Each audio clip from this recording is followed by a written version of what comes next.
आचार्य चाणक्य को ही कौटिल्य, विष्णुगुप्त और वात्स्यायन कहते हैं। उनका जीवन बहुत ही कठिन और रहस्यों से भरा हुआ है। मगध के सीमावर्ती नगर में एक साधारण ब्राह्मण आचार्य चणक रहते थे। चणक मगध के राजा से असंतुष्ट थे। चणक किसी भी तरह महामात्म्य के पद पर पहुंचकर राज्य को विदेशी आक्रांताओं से बचाना चाहते थे। इसके लिए उन्होंने अपने मित्र अमात्य सक्टार से मंत्रणा कर धनानंद को उखाड़ फेंकने की योजना बनाई। लेकिन गुप्तचर के द्वारा महामात्म्य राक्षस और कात्यायन को इस षड्यंत्र का पता लग गया। उसने मगध सम्राट धनानंद को इस षड्यंत्र की जानकारी दी।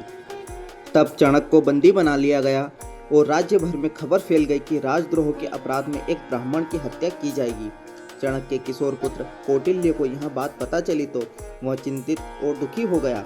चणक का कटा हुआ सिर राजधानी के चौराहे पर टांग दिया गया। पिता के कटे हुए सिर को देखकर कौटिल्य चाणक्य की आंखों में आंसू टपक रहे थे। उस वक्त चाणक्य की आयु 14 वर्ष की थी।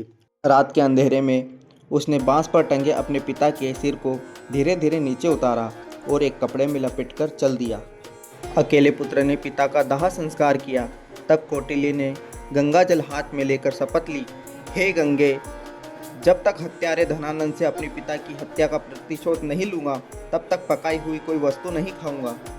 जब तक महामात्य के रक्त से अपने बाल नहीं रंग लूँगा तब तक यह शिखा खुली रखूँगा। मेरे पिता का तर्पण तभी पूर्ण होगा जब तक कि हत्यारे धनानंद का रक्त पिता के राख पर नहीं चढ़ेगा। हे यमराज, धनानंद का नाम तुम अपने लेखे से काट दो। उसकी मृत्यु का लेख अब मैं ही लिखूँगा। इसके बाद कौटिल्य ने अपना नाम बदलकर विष्णुगुप्त रख लिया। एक विद्वान पंडित राधा मोहन ने विष्णुगुप्त को सहारा दिया। राधा मोहन ने विष्णुगुप्त की प्रतिभा को पहचाना और उन्हें तक्षशिला विश्वविद्यालय में दाखिला दिलवा दिया। यह विष्णुगुप्त अर्थात चाणक्य के जीवन की एक नई शुरुआत थी। तक्षशिला में चाणक्य ने न केवल छात्र, कुलपति और बड़े बड़े विद्वानों को अपनी ओर आकर्षित किया, बल्कि उसने पड़ोसी राज्य के राजा पोरस से भी अपना परिचय बढ़ा लिया। सिकंदर के आक्रमण के समय चाणक्य ने पोरस का साथ दिया।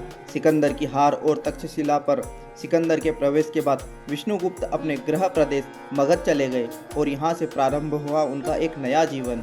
उन्होंने विष्णुगुप्त नाम से सक्टार से मुलाकात की।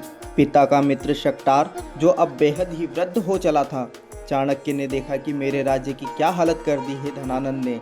उधर विदेशियों का आक्रमण बढ़ता जा रहा था और इधर से दुष्ट राजा नृत्य, मदिरा और हिंसा में डूबा हुआ। एक बार विष्णुगुप्त भरी सभा में पहुंच गए। चाणक्य ने उस दरबार में क्रोधवश ही अपना परिचय तक्षशिला के आचार्य के रूप में दे दिया और राज्य के प्रति अपनी चिंता व्यक्त की। उन्होंने यूनानी आक्रमण की बात भी बताई और शंका जाहिर की कि यूनानी हमारे राज्य पर भी आक्रमण करने वाला है। इस दौरान उन्होंने राजा धनानंद को खूब खरी खोटी सुनाई और कहा कि मेरे राज्य को बचा लो महाराज। लेकिन भरी सभा में आचार्य चाणक्य का अपमान हुआ, उपहास उड़ाया गया। बाद में चाणक्य फिर से सक्टार से मिलते हैं और तब सक्टार बताते हैं कि राज्य में कई असंतोषी पुरुष और समाज है। उनमें से एक है चंद्रगुप्त। चंद्रगुप्त मूरा का पुत्र है। किसी संदेह के कारण धनानंद ने मूरा को जंगल में रहने के लिए विवश कर दिया था। अगले दिन सक्टार और चाणक्य ज्योतिष्य का वेश धरकर उस जंगल में पहुंच गए जहां मूरा रहती थी और जिस जंगल में अत्यंत ही भोले भाले लेकिन लड़ाकू प्रवृत्ति के आदिवासी और वनवासी जाति के लोग रहते थे, वहां चाणक्य ने चंद्रगुप्त को राजा का एक खेल खेलते हुए देखा। तब चाणक्य ने चंद्रगुप्त को अपने जीवन का लक्ष्य बना लिया और फिर शुरू हुआ चाणक्य का एक और नया जीवन। कौटिल्य उर्फ विष्णुगुप्त अर्थात चणक पुत्र चाणक्य ने तब चंद्रगुप्त को शिक्षा और दीक्षा देने के साथ ही भील, आदिवासी और वनवासियों को मिलाकर एक सेना तैयार की और धनानंद के साम्राज्य को उखाड़ फेंक कर चंद्रगुप्त को मगध का सम्राट बनाया। बाद में चंद्रगुप्त के साथ ही उसके पुत्र बिंदुसार और पौत्र सम्राट अशोक को भी चाणक्य ने महामंत्री पद पर रहकर मार्गदर्शन दिया।